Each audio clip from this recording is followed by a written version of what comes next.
સ્વામિનારાયણ પ્રભુ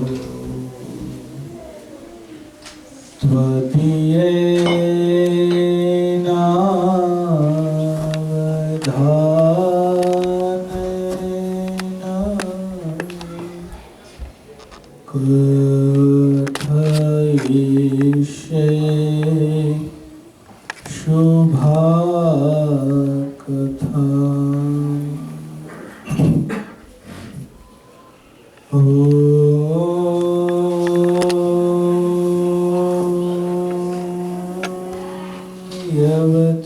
યવતારિણે શ્રી સ્વામિનારાયણાય નમો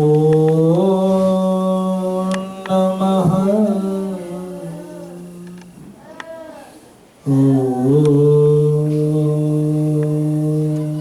યવતારિણે શ્રી હરિ કૃષ્ણાય નમો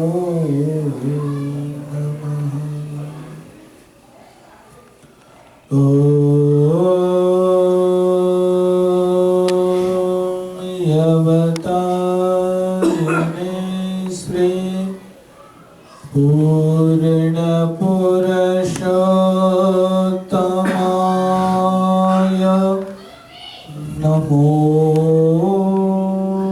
નમઃ.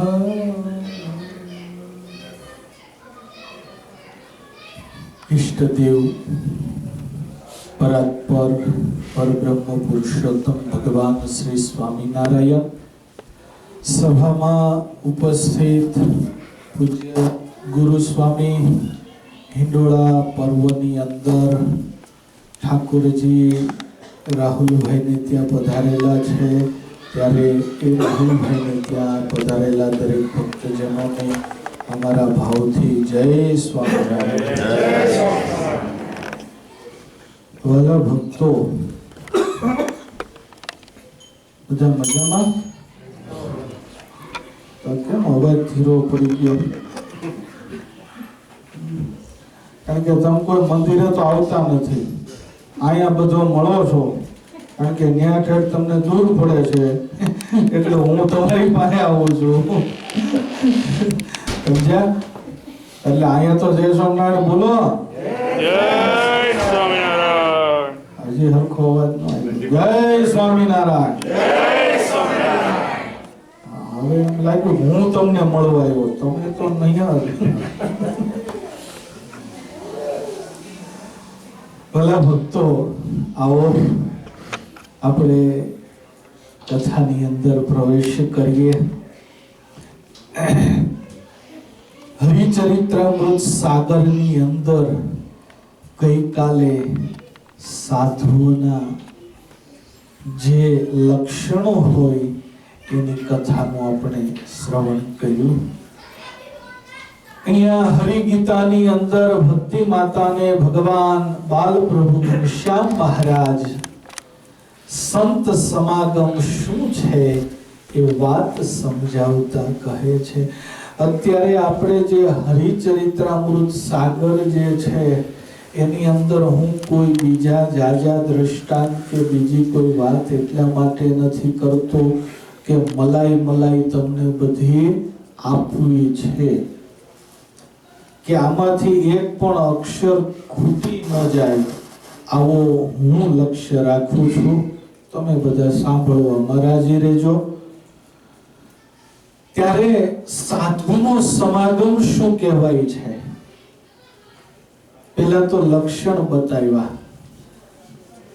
એવા લક્ષણ યુક્ત સાધુ હોય એમાં 3 લક્ષણ વધારે મહત્વના બતાવ્યા. તમે કાલે કથા સાંભળી હોય તો, એક તો નિર્માનીપણું, બીજું ભગવાનમાં પ્રેમ અને ત્રીજું નિસ્પૃહ્યપણું, જેનો વિસ્તાર ઘનશ્યામ પ્રભુએ કહ્યું. જેને કોઈ વસ્તુની આશા જ ન હોય એવા જે સાધુ છે, આશા ન હોય એની સાથે ભગવાનમાં પ્રેમ હોય. આજ કેમ આમ થાય છે ભયા? ઓકે સામે છે એટલે હે તમારી સામે રેન્જમાં છે કદાચ એટલે. ઓકે.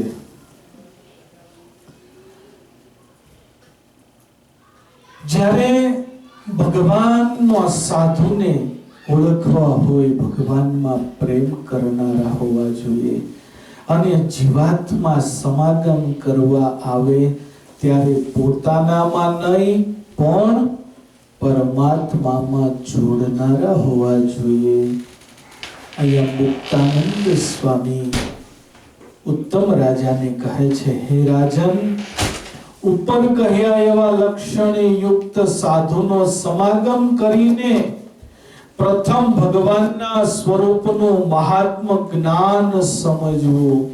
રાજન, એ પછી મુમુક્ષુએ ધર્મ, જ્ઞાન, વૈરાગ્ય આ ત્રણ અંગે સહિત ભગવાનની એકાંતિક ભક્તિ જે કરી કહીએ છીએ તેવી કરવી. મુમુક્ષુએ ત્રણ અંગ સહિત ભગવાન મહાત્મય વાળી ભક્તિ પ્રાપ્ત થાય છે. તેને વિશ્વમાં કોઈ વસ્તુ અપ્રાપ્ય નથી. ધર્મ, જ્ઞાન અને વૈરાગ્ય સહિત ભગવાનની ભક્તિ જે ભક્ત કરતો હશે એને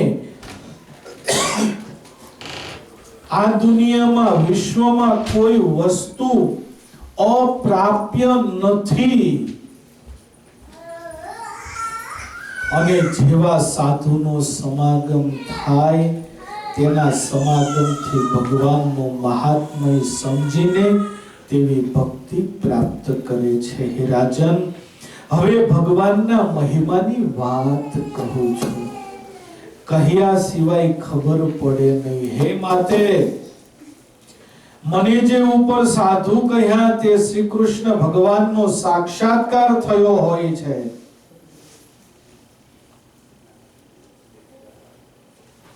માટે તેના મુખથી જે અપાર ઐશ્વર્ય રહ્યું છે તેવા ભગવાન વરાહ આદિ અવતારોના ચરિત્રોને વારંવાર સાંભળવા, આવી રીતે જ સંતના મુખથી શ્રી કૃષ્ણ ભગવાનના જે ચરિત્ર છે તેને વારંવાર સાંભળવાથી આ સંસારના ફેરા ટળી જાય છે. સંસારના ફેરા ટાળવા છે તો ત્રણ વસ્તુ મુખ્ય રાખવી પડશે: ધર્મ, જ્ઞાન અને વૈરાગ્ય. આ ત્રણ અંગે સહિત જે ભગવાનની ભક્તિ કરે છે તેને આ ફેરા નથી નડતા. એવા ચરિત્રોને વારંવાર સંતો થકી સાંભળે. એવી રીતે સંતના મુખથી ભગવાન શ્રી કૃષ્ણ પરમાત્માના ચરિત્રો છે તેને વારંવારથી આ સંસારના ફેરા ટળે છે, મોક્ષ પ્રાપ્ત થાય છે. ભગવાનનો જે ગોલોક ધામ, અક્ષરધામ, વૈકુંઠ છે તે ધામોમાં ભગવાનનું અત્યંત ઐશ્વર્ય રહ્યું છે. અને એ ઐશ્વર્ય સહિત ભગવાન કહ્યા એવા સાધુના સમાગમે કરીને જાણ્યામાં આવે છે. પહેલી મોટી વાત તો એ છે કે સાધુનો સમાગમ જોઈએ એવો આપણે કરીએ છીએ કે ભગવાનનું મહાત્મય સમજીએ છીએ. આ ભગવાન કેવા છે, આ ભગવાન કોણ છે, આ ભગવાન મારા કલ્યાણના કરનારા છે, મારું સર્વસ્વ છે. આ ભગવાન સિવાય આ દુનિયામાં મારું કોઈ નથી. હે, આવું આપણે જાણીએ છીએ, કહીએ છીએ, પણ મહાત્મા જાણતા નથી આ ભગવાન કોણ છે. અને એ મહાત્મા નથી જાણતા ને ત્યારે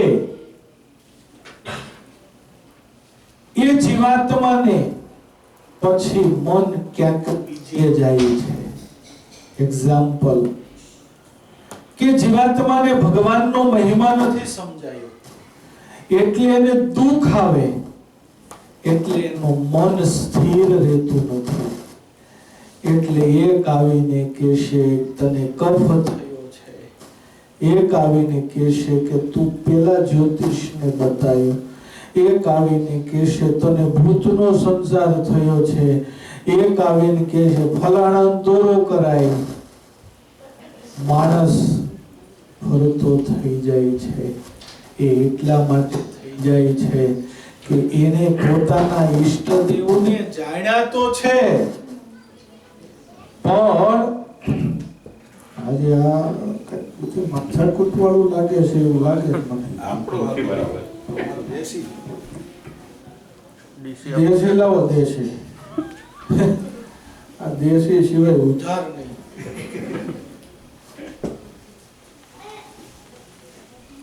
હેલો,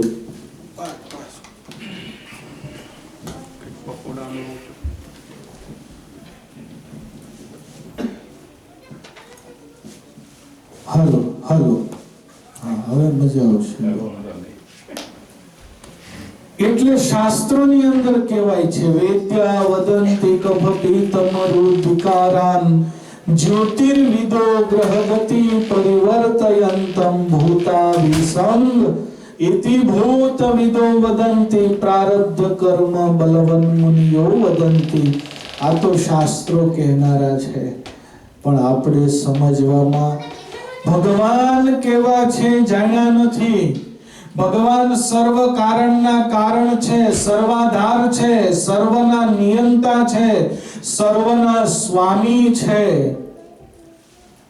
ઘટ ઘટના અંતર્યામી છે. એ ક્ષણે ક્ષણ અને પળે પળ આપણને જોઈ રહ્યા છે, છતાં એ મહાત્મય આપણા જીવમાં નથી ઉતરતું. ત્યાં સુધી આપણું મન બીજે જાય. શું કામે બીજે જાય? કે ભગવાનની માળા કરીએ તો ઠીક છે, પણ કરાવવું તો જરૂરી છે. પેલો દોરો કરાવીએ થોડોક ધક્કો વધારે લાગે, 2 એન્જિન જોડીએ તો જલ્દી ગાડી ચાલે. એટલે ભાઈ આ એક એન્જિન એવું છે કે બીજા કોઈ એન્જિનની જરૂર પડે નહીં. એટલે એ પરમાત્માને આપણે જાણ્યા નથી, એવા મહાત્મય જાણતા નથી, ત્યારે આપણને એ વાતનો ખ્યાલ નથી આવતો. નકર સુખ દુઃખ એ બધું જ ભગવાન જાણે છે કે નથી જાણતા? બધું જાણે છે. હે પ્રભુ, તારે કરવું હોય તે કર, હું તો તારો છું. આટલું થઈ જાય તો એ જીવાત્માને પાસે એક ક્ષણ પણ નથી લાગતી મારા ભગવાનને દુઃખ મટાડતા, નથી લાગતી. અને એની વાત તમને કહું. જો મુક્તાનંદ સ્વામીને ક્ષય રોગ હતો, મહારાજ ખબર કાઢવા માટે ગયા, ત્યારે મહારાજે શું કીધું? સ્વામી, બહુ દુઃખ થાય છે, બહુ દર્દ છે. હા મહારાજ. સ્વામી, અમે આમ ચોપટી વગાડીએ ને ત્યાં દર્દ પૂરું થઈ જાય, પણ એના માટે બીજો જન્મ લાગે. બોલો, બીજો લેવો છે? તો કે નહીં, આ તો છેલ્લો જન્મ કરવો છે. સ્વામિનારાયણ ભગવાન કહે છે તું ભોગવવું પડે. મહારાજ ભોગવી લઈશ. મહારાજે પેલા પરીક્ષા કરી લીધી, ભોગવી લઈશ, છેલ્લો જન્મ કરવો છે. મુક્તાનંદ સ્વામી જેવા સંત. પછી મહારાજે શું કહ્યું? સ્વામી, એ દુઃખ મટે ને એનો ઉપાય મારી પાસે છે. શું? કે સ્વામી, અમે ક્યાંથી આવ્યા, ત્યાંથી વિચારો. પછી અમે છપૈયામાં જન્મને ધારણ કર્યું. અમારી બાળ લીલાને યાદ કરો, અમારા વન વિચરણને યાદ કરો. સ્વામી, આ દાદા ખાચરના દરબારગઢમાં આવ્યા છીએ ને, ત્યારે આ દાદા ખાચરનો દરબારગઢ તે તો અક્ષરધામનું મધ્ય છે. સ્વામી આ બધી લીલાને યાદ કરો અને યાદ કરવા માંડ્યા. મુક્તાનંદ સ્વામીનું દર્દ ક્ષણમાં ગાયબ થઈ ગયું. આ વાત આપણે સાંભળી લઈએ છીએ. કેમ લાગે છે? આપણને થાય ત્યારે એટલે આ મહાત્મા યથાર્થ મહાત્મા ઉપર કહ્યા તેવા સાધુના સમાગમથી જ સમજાય છે. એટલે હવે બધું છે ને, જો આ કથા છે બંદૂકની ગોળી જેવી છે. એટલે મા બાપ સાંભળજો નિર્દોષતાપૂર્વક, પણ સમજવા જેવી છે. મેં પહેલા કહ્યું કે હું એક અક્ષર છોડવા નથી માંગતો. તમને યથાર્થ શાસ્ત્ર સમજાય એના માટે કહ્યા એવા સાધુના સમાગમથી જ સમજાય છે. પછી આપણે કેવું જાણીએ? લા સાધુનો સમાગમ કરવા જવું હોય તો આપણી કંઈક ઇમ્પ્રેશન પડે ત્યાં જવાય ને એમ. ક્યાંક આપણને આવકારો આપે, ક્યાંક આપણી વાહ વાહ થાય, ક્યાંક આપણને મોટો હાર પહેરાવે, દાદા ખાચરની ઉપમા આપે, સુરા ખાચરની ઉપમા, ત્યાં મજા આવે. શું છે? ત્યાં મજા આવે. અને પછી એ કાદવમાં પગ ખૂતે પછી કાઢવાનો પ્રયત્ન કરીએ, સમજ્યા? અને નો નીકળે એટલે પછી હું કે ખબર છે, બહુ હકીકત નરું ને કડવું બધાય સાચું આવા. એટલે આમાં કીધું છે, જોઈ લે ને. એટલે યાદ રાખજો, સંતના સમાગમ. જો પાછા મહારાજ ઘનશ્યામ પ્રભુ ભક્તિ માતાને ઉપદેશ દેતા શું કહ્યું? ઉપર કહ્યા તેવા જ સાધુના સમાગમથી જ સમજાય. આ ભરતખંડમાં જે ભગવાનના ધામ છે, જેમ કે વૃંદાવન, દ્વારિકા, બદ્રિકાશ્રમ આદિ, તેના અપાર મહાત્મય સાધુ દ્વારા જ જાણી શકાય. સાધુ દ્વારા જ જાણી શકાય. ભરતખંડમાં પુલાશ્રમ અને મુક્તનાથ આદિ ઘણા જ સુંદર ક્ષેત્ર છે. તેમજ ગંગા, યમુના આદિ મોટા મોટા તીર્થો છે. તે મોટા તીર્થ આશ્ચર્યકારી મહાત્મય શ્રી કૃષ્ણના ભગવાનના સંબંધે કરીને છે. તે તીર્થોના ધામો અને ક્ષેત્રનું મહાત્મય સાધુ દ્વારા સમજાય. હવે તમને બીજી વાત કહું. ભગવાનના ધામ છે તો સાબિત થઈ ગયું ને. છતાંય ઘણા વક્તાઓને તમે સાંભળતા હશો, એલા ધોમ બોમ કોણે જોયું છે? એ અહીંયા તમે સ્વર્ગ જેવું સુખ ભોગવો ને એ તમારો ધામ છે. યમપુરી ભમપુરી કોણે જોયા છે? લે, અહીંયા કહી રહ્યા છે. એટલે અહીંયા બાળ પ્રભુ ઘનશ્યામ મહારાજ કહી રહ્યા છે કે આ બધા જ ભગવાન શ્રી કૃષ્ણના સંબંધે કરીને તીર્થના મહાત્મય, તે તીર્થોના ધામો અને ક્ષેત્રોના મહાત્મય સમજવા હોય તો તે સાધુ દ્વારા કહેવામાં આવે છે. તેને સાંભળીને લોકો મહાત્મય એની બધી રીત જાણી શકે. શ્રી હરિ કહ્યું કે હે માતે, મેં જે સાધુ કહ્યા તે જ્યારે શ્રી કૃષ્ણ ભગવાનના ચરિત્રો વગેરે કહેતા હોય ત્યારે તેને વારંવાર સાંભળવા જોઈએ. હવે આ તો સાંભળેલા જેમ કાયમ ઈ જ કહે છે ને સ્વામી, કેમ નવીન કહે છે? નહીં, વારંવાર સાંભળવા જોઈએ. શુભ રીતે જો શ્રી કૃષ્ણ ભગવાનનું મહાત્મય સાંભળવામાં આવે તો રાજન, તો તેનું અધિક મહાત્મય મુમુક્ષુને જાણવામાં આવે છે અને સ્વધર્મ, જ્ઞાન અને વૈરાગ્ય આ ત્રણ ભગવાનની ભક્તિના અંગ છે. એવી અંગોએ સહિત જે ભગવાનને વિશે પ્રબળ ભક્તિ થાય તો ગમે તેવો વિષમ દેશકાળ આવી પડે છતાં તે ભક્તિનો ક્યારેય નાશ નહીં થાય અને તે કાયમ નિશ્ચય બળપણે દ્રઢ રહેશે. સંત જ્યારે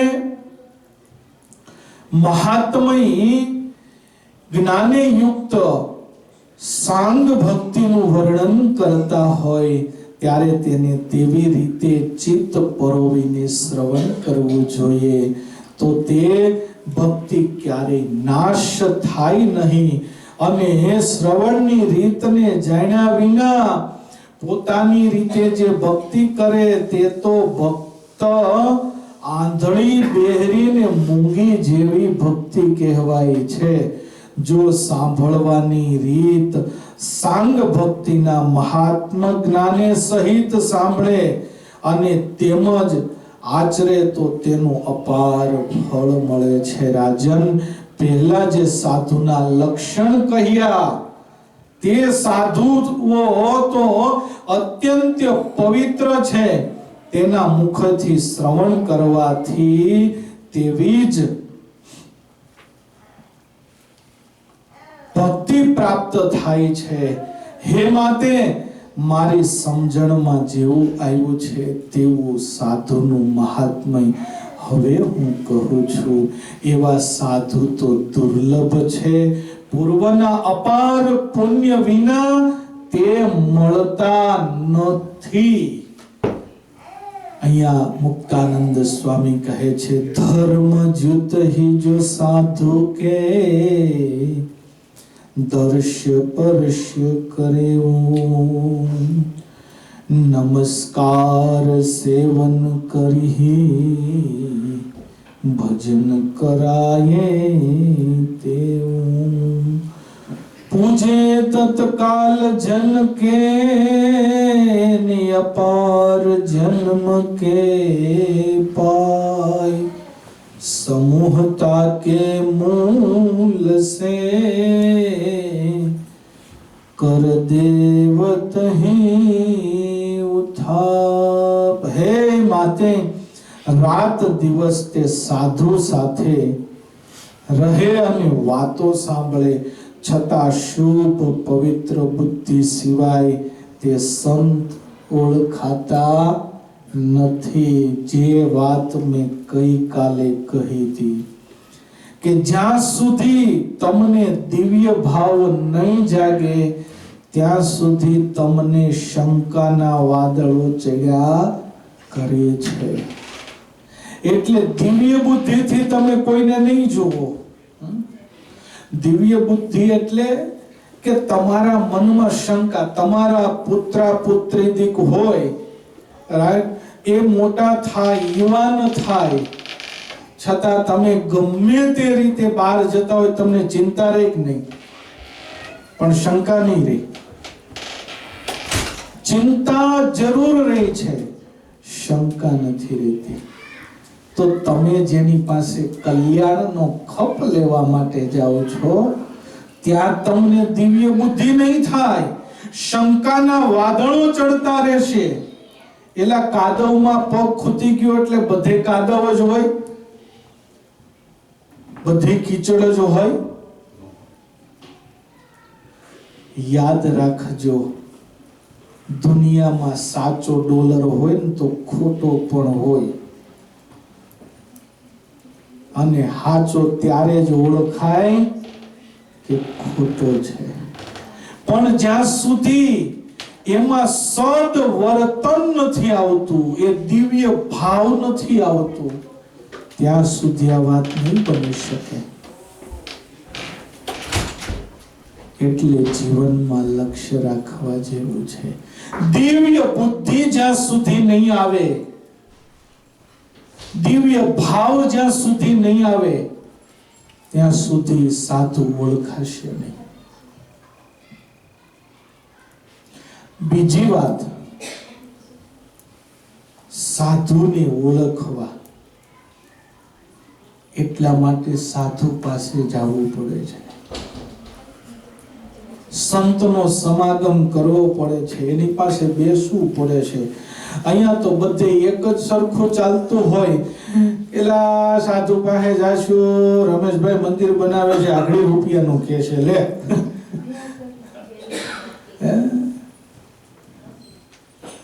નહીં. દિવ્ય ભાવ રાખજો. હાલો સાધુ પાસે જઈએ છીએ, સંતો પાસે જઈએ છીએ તો આપણે કંઈક મહારાજનું ચરિત્ર સાંભળશું, એ દિવ્ય આનંદનો અનુભવ કરીશું. જીવનમાં યાદ રાખજો, જ્યાં સુધી એ દિવ્ય ભાવ નથી આવતો, મારો કહેવાનો ભાવાર્થ અભાવ નથી હો, મારો કહેવાનો ભાવાર્થ એ છે કે જ્યાં સુધી દિવ્ય ભાવ નથી આવતો ત્યાં સુધી એ સાધુનું સમાગમ તમે કરી શકતા નથી, નહીં કરી શકો. તમે સાધુ પાસે બેસશો, તમે એમની સાથે વાતચીત કરશો, એનો સત્સંગ કરશો. ભાઈ જો સ્વભાવની દ્રષ્ટિએ નહીં, સ્વભાવ તો બધાના સરખા છે, એમાં હું આવી જાઉં ને તમે પણ આવી જાઓ એટલે દિવ્ય ભાવ કેળવવાનો છે. અને એ દિવ્ય ભાવ કેળવે છે ત્યારે એ સાધુ સાથે રહે છે, વાતો સાંભળે છે, અને શુભ પવિત્ર બુદ્ધિ સિવાય તે સંત ઓળખાતા નથી. ધર્મયુક્ત ઉપર કહેલા જે સાધુઓ છે તેના જો દર્શન કરવામાં આવે, ચરણનો સ્પર્શ કરે, નમસ્કાર કરે, સેવા કરે, ભોજન કરાવે, તેની પૂજા કરે તો તેના અનેક જન્મના પાપ મૂળે સહિત વિનાશ થઈ જાય છે. એસે સાધુ જો તાકું શ્રી કૃષ્ણ ભગવાન તે નિજ હૃદય સમવાકુન પ્રિય સો વરે વારે કહે. ऐसे साधु ताके चरण रहे जो नित मही तीर्थ समूह नहीं वाके निवास करी रहे. एवा साधु શ્રી કૃષ્ણ ભગવાનને વારંવાર પોતાના હૃદય સમાન પ્રિય કહ્યા છે. નારદ મેરે સંત સે અધિક ન કોઈ, નારદ મેરે.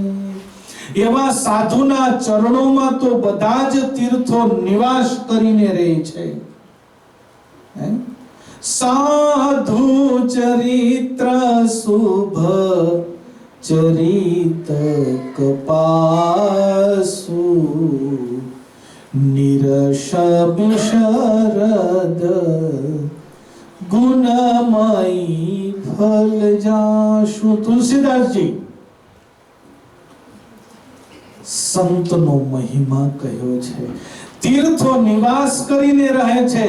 આવા સાધુનો સત્સંગ જે મુમુક્ષ મનુષ્ય મન કર્મ વચને કરે છે તેને અત્યંત દુર્લભ સિદ્ધિ પ્રાપ્ત થાય છે. રાજન, આ સાથે 54મા પૂરને પૂર્ણ કરી 55મા પૂરમાં પ્રવેશ કરીએ.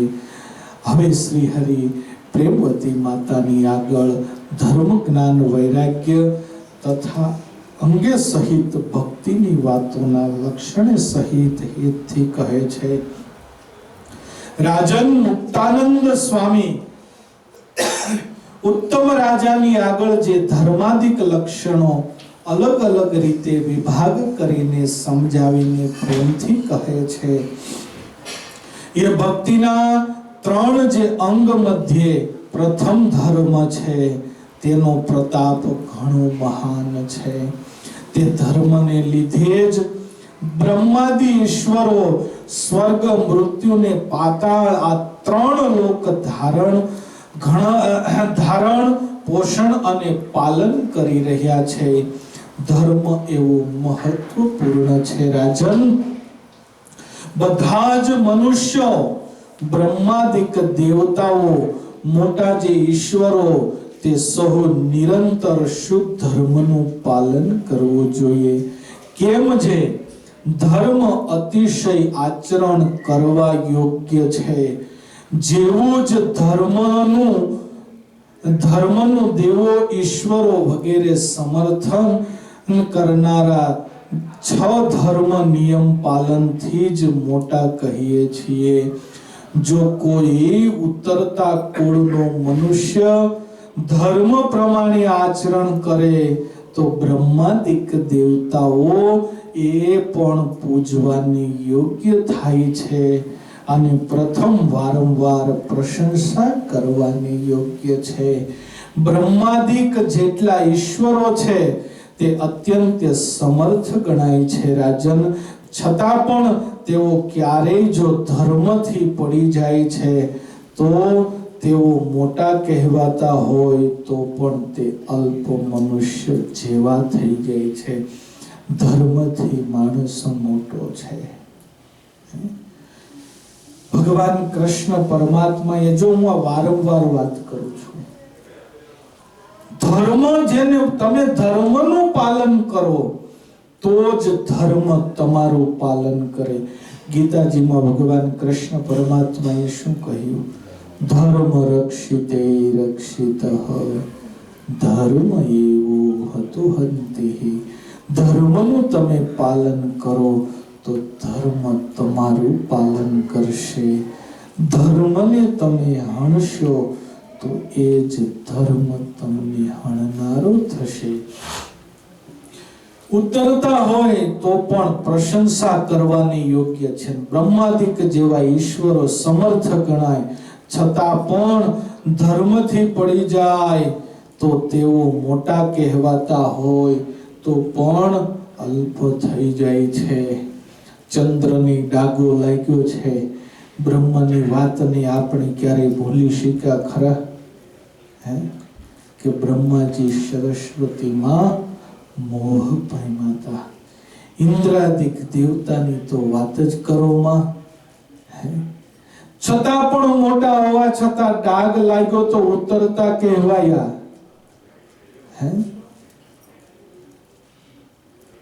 અને નાનામાં નાનું ઉતરતા કુળનો હોય, નિમ્ન કુળનો હોય, છતાં પણ એની પાસે તીર્થો આવે છે. તીર્થો એટલે યાદ રાખવા જેવો ધર્મ મહાન છે. ક્યારે જો ધર્મથી પડી જાય છે તો તે મોટા કહેવાતા હોય તો પણ રાજન અલ્પ છે. માટે બ્રહ્માદિક દેવો નિંદા કરવાની યોગ્ય બની જાય છે. માટે ધર્મને લીધે જ મોટાઈ છે. આવી ધર્મની રીતિ અને ગૌરવ છે એ સમજી વિચારી જેટલા ધર્મદેવના આશ્રિત છે તે બધા હે રાજન નિરંતર પાલન કરે છે. હે માતે જે ધર્મ કહેવાય છે તે વર્ણન ધર્મ અને વર્ણ ધર્મ, આશ્રમ ધર્મ એવા 2 વિભાગ કરીને અલગ અલગ બતાવ્યા છે. શ્રુતિ અને સ્મૃતિ એ પ્રમાણે કર્યા છે. જેટલા પુરુષો જેટલા આચરણને પ્રમાણભૂત કરે તેટલા આચરણ પ્રમાણે વર્તવું તે ધર્મ છે. બ્રાહ્મણ, ક્ષત્રિય, વૈશ્ય અને શૂદ્ર આ 4 વર્ણ કહેવાય છે. અને તાત્વિક દ્રષ્ટિએ તપાસી જોઈએ તો બ્રહ્મચારી, ગૃહસ્થ, વાનપ્રસ્થ અને સંન્યાસ આ 4 આશ્રમ કહેવાય છે. હે રાજન, આ રીતે ચાર વર્ણ અને ચાર આશ્રમ ધર્મ, સામાન્ય ધર્મ અને વિશેષ ધર્મ એમ બે પ્રકારના કહ્યા છે. સામાન્ય કહેતા ત્યાગી ગૃહી સૌને પાળવા અને ધર્મ, અને વિશેષ કહેતા વર્ણ કે આશ્રમને અનુરૂપ એમ જે બે પ્રકારના ધર્મ કહ્યા તેને આપની આગળ સંક્ષેપથી કહું છું. તો હે માતે આપ સાંભળો. જાણી જોઈને કોઈ પણ પ્રાણી માત્રની ક્યારે હિંસા કરવી નહીં. પોતાની તથા પારકો ક્યારે દ્રોહ કરવો નહીં એવું ધ્યાન રાખવું. પોતાનું તથા પારકું ભૂંડું અહિત થાય તેવું સત્ય વચન પણ મન કર્મ વચન ક્યારે બોલવું નહીં. વાયગા કેટલા? વાંધો નથી કે થઈ ગયું? કારણ કે આ ધર્મ કેવા જઈશું તો 1 કલાક બીજી જશે. પણ ભક્તો આપણે આટલું સમજીએ, કોઈ પણ જીવ પ્રાણી માત્રની હિંસા કરવી નહીં. અહિંસા પરમો ધર્મને વર્તવો. કોઈ પણનો દ્રોહ કરવો નહીં. આ દ્રોહની વાત 2 મિનિટ કહું. આપણે દ્રોહ મન, કર્મ અને વચન 3 પ્રકારે કરીએ છીએ. ત્યારે મનમાં કોઈની પ્રત્યે ઘૃણા હોય એટલે સામે આવે એટલે મનમાં દાંત ભીડીએ. ભલે ને ડુપ્લિકેટ હોય પણ તોય ભીડીએ આપણે.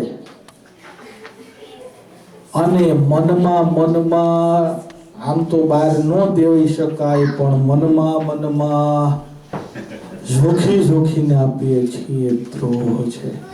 એની પ્રત્યે કુવિચાર કરીએ છીએ. દ્રોહ છે. મન કર્મ કરીને કહીએ છીએ. ક્યાંક આડાઓડા કરીને, ક્યાંક બોલીને, ક્યાંક હાથ ઉપાડીને, ક્યાંક એમને શું કહેવાય સંડોવણી કરીને, આવી રીતે કરીને કરીએ છીએ.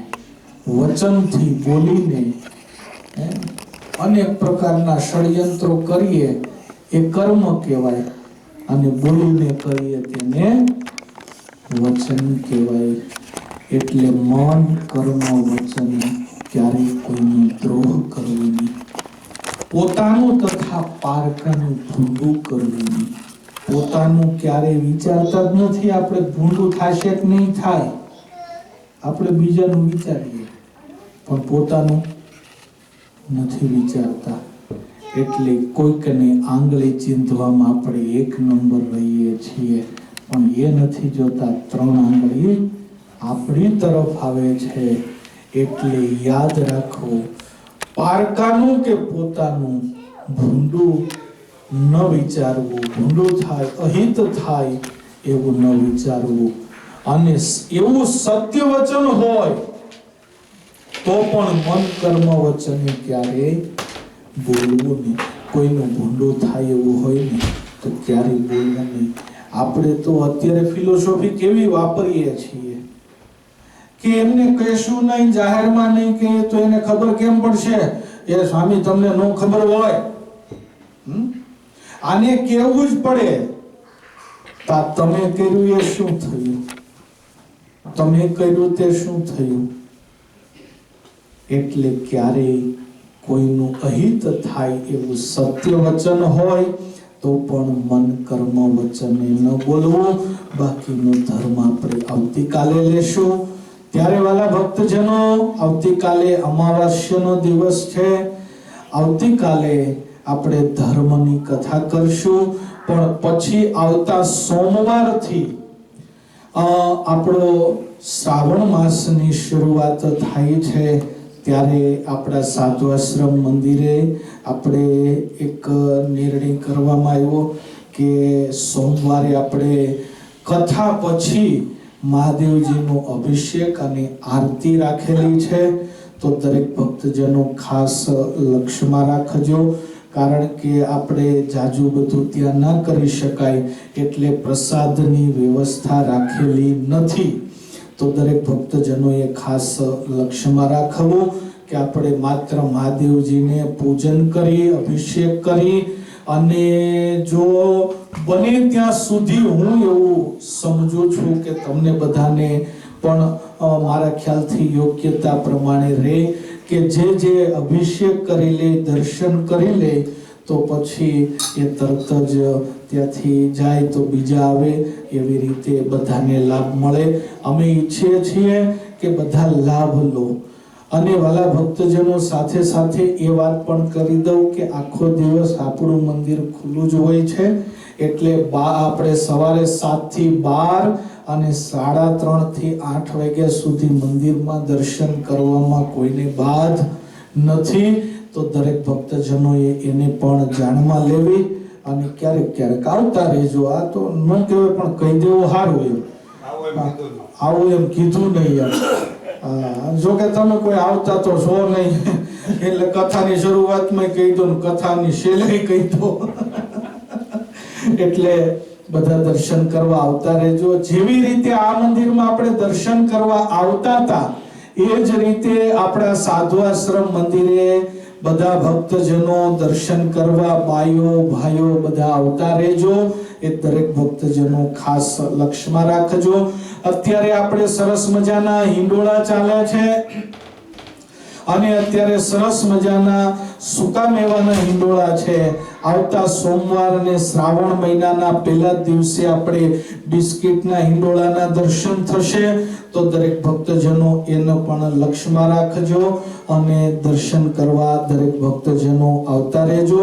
પરમાત્માના જયનાદની સાથે અહીંયા કથાને પૂર્ણ કરીએ. બોલો સહજાનંદ સ્વામી મહારાજની